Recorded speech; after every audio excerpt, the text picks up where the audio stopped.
There we go. It's looking good. Okay. So you're good to go, right? And you can hear me.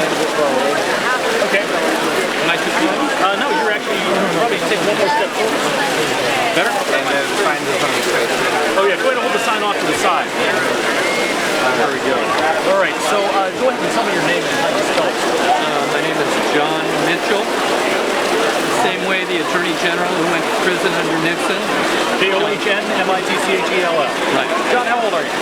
I'm 64 today. You're 60. Happy birthday. Thank you. Now, you're not a typical college student, but you're here anyway. Talk about well, I attended 2 years at Berkeley, and I taught high school mainly for 37 years.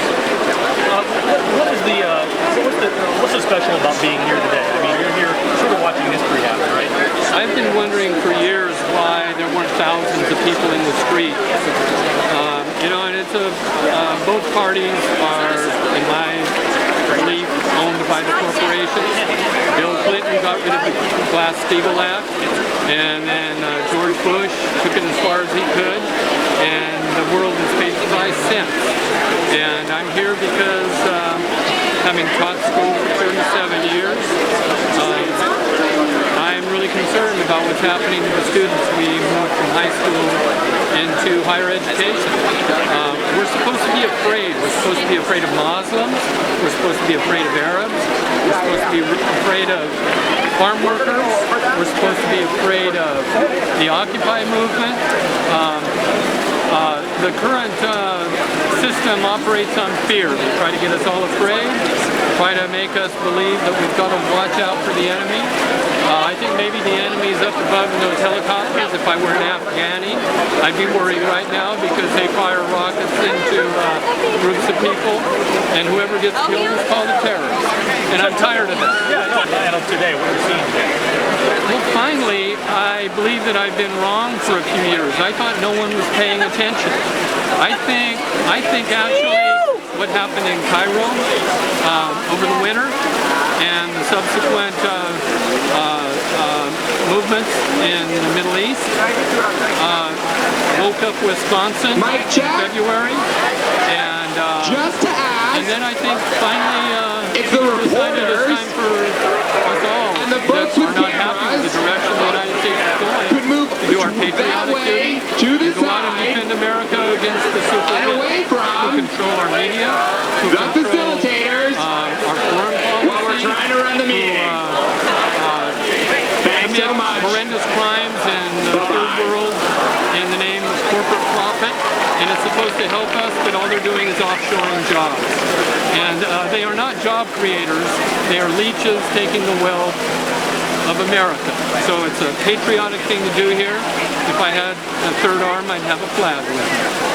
But after a month of the Occupy movement, it's growing stronger and stronger, and people are being recruited by the police, or directed by the mayors and governors of all the Occupies, to go out and brutalize people expressing their right of free speech. So that's what I see. I see progress. I see some hope finally. And I wish Obama would pay a little bit of attention to this, a little less attention to all the Wall Street people that he surrounds himself with in the White House. Do you think that the message is getting heard?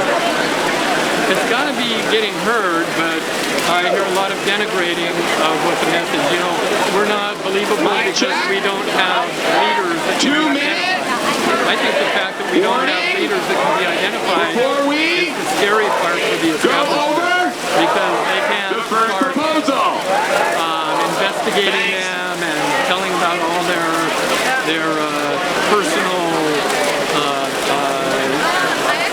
problems in the past to devalue what they're saying. It's just a lot of people who feel the same way.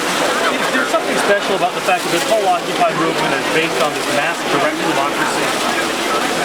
Absolutely, because our actual democracy, as we have practiced under the so-called two-party system, it actually is one party with two wings called the corporate party.